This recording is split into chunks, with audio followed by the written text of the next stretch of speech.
Hello student, मैं सेंटेशन अजीतगढ़ से मनीष। तो आज हम क्लास 10th में चैप्टर नंबर 9 स्टार्ट करते हैं। चैप्टर नंबर 9 है प्रकाश, लाइट के बारे में हम पढ़ते हैं। तो सबसे पहले आज पढ़ेंगे हम प्रकाश का परावर्तन। किसके बारे में? प्रकाश का परावर्तन। सबसे पहले बात करते हैं कि प्रकाश का परावर्तन किसे कहते हैं, यानी इसकी परिभाषा की बात करते हैं। परिभाषा से पहले हम एक डायग्राम समझते हैं। ये क्या होती है? एक परावर्तक पृष्ठ है। परावर्तक पृष्ठ में एक जो सतह होती है, दो तरफ होते हैं, दो सरफेस होंगी, एक ऊपर और एक नीचे वाली। एक तरफ क्या किया जाता है? इसको रजतीत कर दिया जाएगा। रजतीत या पॉलिश की हुई होती है। रजतीत या पॉलिश की होती है। और ये रजतीत या पॉलिश किसकी की होती है? या तो एल्यूमिनियम की होगी या चांदी की होती है। जो ये एक तरफ पॉलिश की जाती है, जैसे मिरर होता है आपका, कांच होता है, उसमें एक सतह क्या होती है? रजतीत की होती है और दूसरी सतह क्या करती है? परावर्तन का कार्य करती है। ठीक है, तो यहां से ये क्या होगी? परावर्तक सतह। ये क्या है? परावर्तक सतह होगी। इसमें एक सतह तो क्या करेगी? प्रकाश का परावर्तन करती है और दूसरी क्या होती है? रजतीत की होती है या पॉलिश की होती है या रंग की होती है। ठीक है, रंग किसकी की होती है? या तो एल्यूमिनियम की या चांदी की। कि देखो, जब कोई प्रकाश किरण होगी, जब कोई प्रकाश की किरण किसी परावर्तक सतह से टकराकर वापस उसी माध्यम में लौट जाए। माध्यम भी देखो, माध्यम दो प्रकार के होते हैं। माध्यम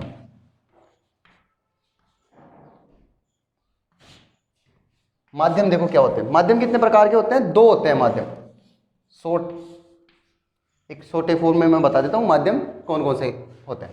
एक तो होता है सघन और एक होता है विरल। एक तो सघन माध्यम होता है और एक विरल माध्यम होता है। सघन का मतलब पास पास, गहरा, और विरल का मतलब दूर दूर। सघन का मतलब दूर दूर। अब गहरा किसको बोलेंगे और दूर दूर किसे बोलेंगे? देखो, जब माध्यम के दो माध्यमों की तुलना करेंगे हम, कितने? दो माध्यमों की तुलना करेंगे, और जिस माध्यम के कण क्या होंगे? माध्यम के कण पास पास होते हैं, पास पास होते हैं, वो क्या कहलाते हैं? सघन माध्यम। और जिसमें माध्यम के कण दूसरे माध्यम की अपेक्षा क्या होते हैं? दूर दूर होते हैं। देखो, दो माध्यमों की तुलना करेंगे तभी हमने को पता चलेगा कि कौन सघन माध्यम और कौन सा विरल माध्यम है। जैसे हम बात करें पानी और वायु की, वह वायु। पानी और वायु की बात करें, दोनों को कंपैरिजन करें, तो पानी के कण क्या होते हैं? पास पास, इसलिए पानी यहाँ पर क्या है? सघन माध्यम, और वायु क्या हो जाएगी? विरल माध्यम। ठीक है, दूसरी तरफ हम लें, जैसे कांच हो, वह पानी। कांच और पानी में हम क्या करेंगे? दोनों की तुलना करें, कौन सघन माध्यम है, कौन विरल माध्यम। तो कांच के कण क्या होते हैं? पास पास होते हैं, इसलिए क्या हो गया? सघन माध्यम। और यहाँ पर पानी क्या हो गया? विरल माध्यम की तरह कार्य करेगा।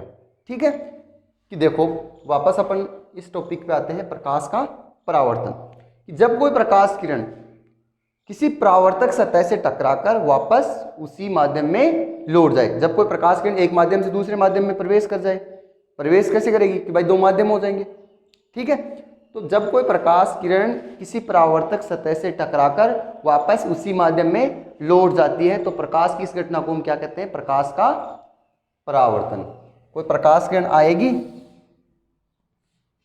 सतह से टकराएगी, परावर्तक सतह से टकराकर वापस उसी माध्यम में लौट जाए, तो प्रकाश की इस घटना को हम क्या कहते हैं? प्रकाश का परावर्तन कहते हैं। ठीक है, अब यहां पर जो परावर्तक सतह पर जो आने वाली प्रकाश किरण होती है, परावर्तक सतह पर आपतित होने वाली या आने वाली, आपतित होने वाली प्रकाश किरण को, क्योंकि प्रकाश किरण आ रही है, प्रकाश किरण को क्या कहते हैं? आपतित किरण कहते हैं। क्या कहते हैं? आपतित किरण कहते हैं। यानी कि जो आ रही है, किसी परावर्तक सतह पर जो प्रकाश किरण आ रही है, उसको हम कहते हैं आपतित किरण, यानी ये कौन सी किरण हो गई? आपतित किरण। परावर्तक सतह से टकराकर जो वापस जो प्रकाश किरण जा रही है उसको कहते हैं परावर्तित किरण।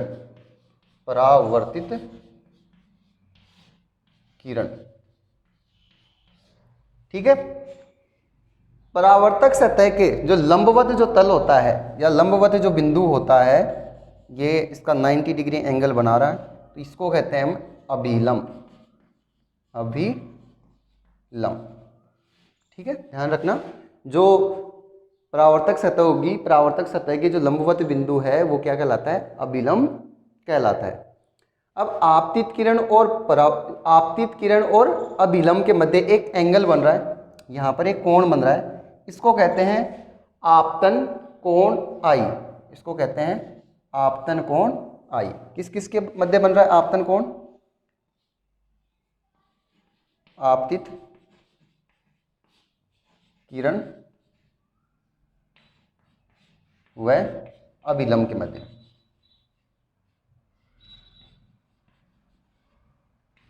ये मध्य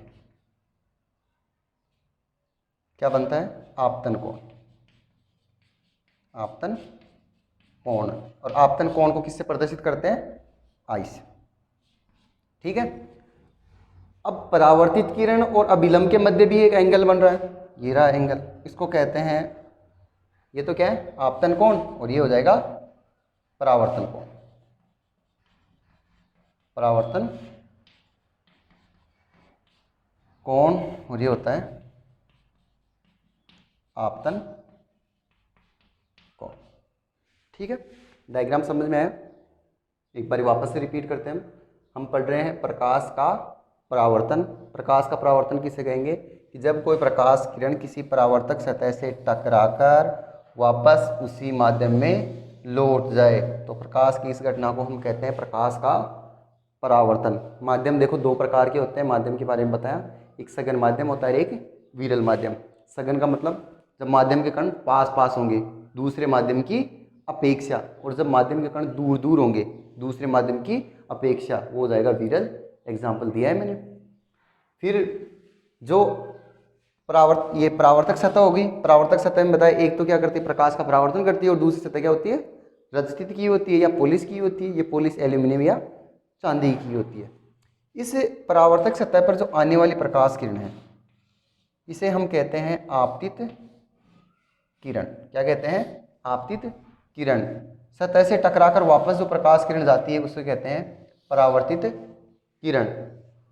परावर्तक जो सतह होती है उसके जो लंबवत बिंदु होता है उसको कहते हैं अभिलंब या नॉर्मल बोलते हैं जिसको इंग्लिश में, ठीक है। आपतित किरण और अभिलंब के मध्य जो एंगल बन रहा है उसको कहते हैं आपतन कोण आई कहते हैं, और परावर्तित किरण और अभिलंब के मध्य जो कोण बन रहा है उसको कहते हैं परावर्तन कोण आर कहते हैं, ठीक है। ये बात समझ में आ गई होगी। अब इसके बाद में हम इसके नियम देखते हैं। किसके? परावर्तन के नियम, प्रकाश के परावर्तन के नियम। तो प्रकाश के परावर्तन के दो नियम हैं, वो देखो। नियम,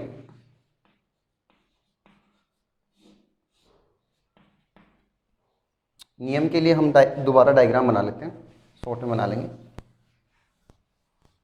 तो डायग्राम अपना ये था, इधर बना लेते हैं। ये क्या है? परावर्तक सतह। क्या है? परावर्तक सतह। इसमें जो आने वाली किरण है उसको कहते हैं आपतित किरण, और टकराकर वापस जाने वाली किरण को कहते हैं परावर्तित किरण। इसका जो लंबवत बिंदु है किसका?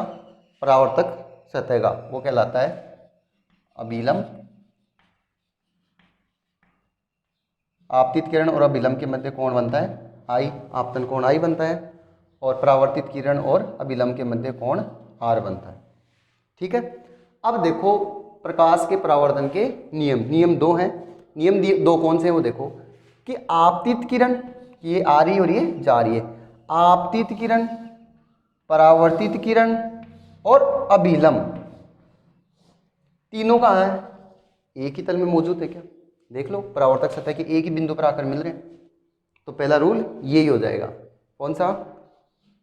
आपतित किरण,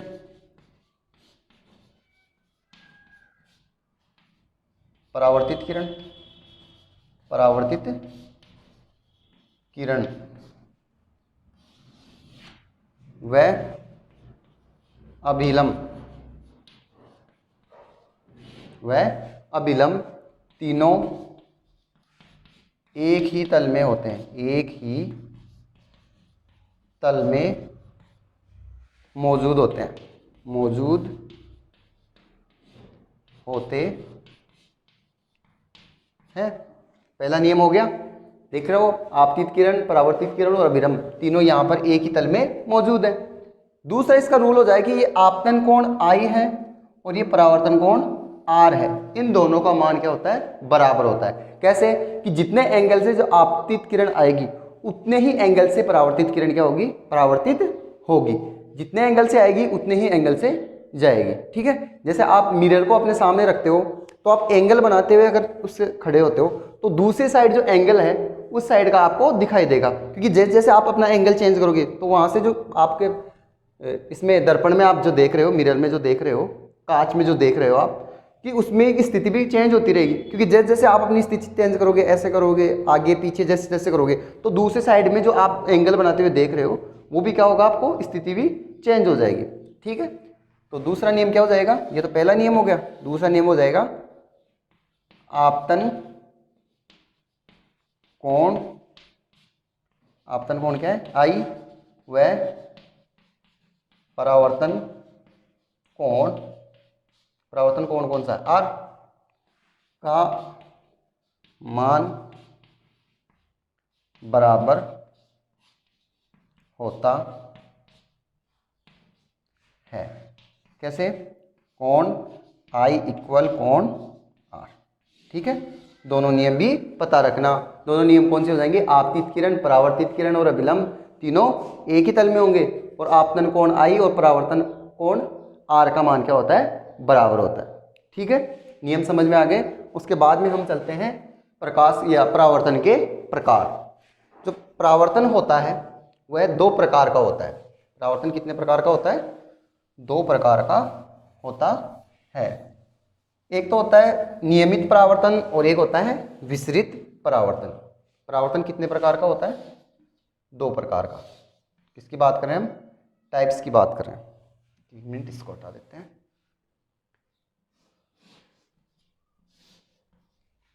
किसकी बात करें? टाइप्स, प्रकार। यह दो प्रकार का होता है। एक तो होता है नियमित परावर्तन, नियमित परावर्तन, और एक होता है विसरित परावर्तन, विसरित परावर्तन। ठीक है, दो प्रकार होते हैं परावर्तन के।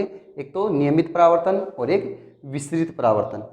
नियमित का मतलब हो जाएगा नियमों के अनुसार प्रकाश का परावर्तन होना। खुद ही कह रहा है, ये नाम से ही पता चल रहा है, नियमित परावर्तन मतलब नियमों के अनुसार प्रकाश का परावर्तन। विसरित, विसरित का मतलब फैलना, मतलब ये नियमों का पालन नहीं करेगा। यानी जब कोई प्रकाश की किरण किसी समतल सतह पर, जैसे आपका दर्पण ही हो, ये क्या है? समतल सतह है। परावर्तक सतह कैसी होती है? समतल सतह। और इस समतल सतह पर अगर कोई प्रकाश किरण आपतित हो रही है, कोई प्रकाश किरण आपतित हो रही है, तो इस प्रकाश की किरण का, इन प्रकाश की किरणों का क्या होता है कि नियमित या नियमों के अनुसार क्या होता है? परावर्तन होता है। कैसे होता है? नियमों के अनुसार क्या होता है? एक निश्चित दिशा में प्रकाश का परावर्तन होता है। वापस से देखिए, नियमित परावर्तन ऐसा परावर्तन जिसमें कोई प्रकाश की किरण समतल सतह पर आपतित होती हो तथा प्रकाश का परावर्तन एक निश्चित दिशा में हो रहा हो। यहाँ पर देखो, इनकी निश्चित दिशा है कि नहीं? जैसे आ रही है वैसे ही जा रही है। ठीक है, जैसे हमने परावर्तन के नियम पढ़े थे ना, कि जितने एंगल से आएंगी उतने एंगल से परावर्तित हो जाएंगी। आपतन कोण आई और परावर्तन कोण आर का मान बराबर, यानी उन नियमों का ये तो क्या करेगा, पालन करेगा। ठीक है, अब ये नहीं करेगा तो इसमें क्या करेंगे कि इसकी जो परावर्तक सतह होती है वो कैसे होती है, खुरदरी होती है। कैसी होती है, खुरदरी, खुरदरी सतह। और जब कोई प्रकाश किरण खुरदरी सतह पर आपतित होगी तो जाहिर सी बात है प्रकाश का परावर्तन कोई निश्चित दिशा में तो होगा नहीं, मतलब विपरीत दिशा में होगा, फैल जाएगा। जैसे चाहे कोई कोण आई इक्वल कोण आर का जो अपना नियम था वो उसका पालन नहीं होगा। जैसे देखो इस पे आ रही है, यहाँ पर आ रही है कोई प्रकाश किरण और वैसे ही ये गई। अब यहाँ पर कोण आई इक्वल कोण आर का मान इक्वल है होता है, उस नियम का पालन नहीं हो रहा। जैसे ये आ रही है प्रकाश किरण, ये लो, यहां पर क्या हो रहा है कि जो प्रकाश के परावर्तन का जो नियम है उनका पालन नहीं हो रहा। अर्थात ऐसा परावर्तन जिसमें प्रकाश की किरण किसी खुरदरी सतह पर आपतित होती है तथा प्रकाश का परावर्तन एक निश्चित दिशा में नहीं होता है, और ऐसा परावर्तन क्या कहलाता है, विस्तृत परावर्तन कहलाता है। दोनों प्रकार वापस से देखो, प्रकाश का परावर्तन दो प्रकार का होता है, एक तो नियमित परावर्तन, एक विस्तृत परावर्तन। नियमित परावर्तन क्या होगा कि जब कोई प्रकाश किरण किसी समतल सतह पर आपतित होगी तो प्रकाश का परावर्तन एक निश्चित दिशा में होता है, तो प्रकाश का ऐसा परावर्तन क्या कहलाता है, नियमित। मतलब कोण इक्वल कोण आर वाला रूल फॉलो कर रहे हैं, जैसे आ रहे हैं वैसे, जितने एंगल से आ रहे हैं उतने एंगल से जा रहे हैं। विस्तृत परावर्तन किसे कहेंगे, जब कोई प्रकाश की किरण किसी खुरदरी सतह पर आपतित होगी तो प्रकाश का परावर्तन क्या नहीं होगा, एक निश्चित दिशा में नहीं होगा, तो ऐसा परावर्तन विस्तृत परावर्तन कहलाता है। ठीक है, तो आज की वीडियो में इतना ही। नेक्स्ट वीडियो में हम इस चैप्टर को कंटिन्यू रखते हैं। Thank you.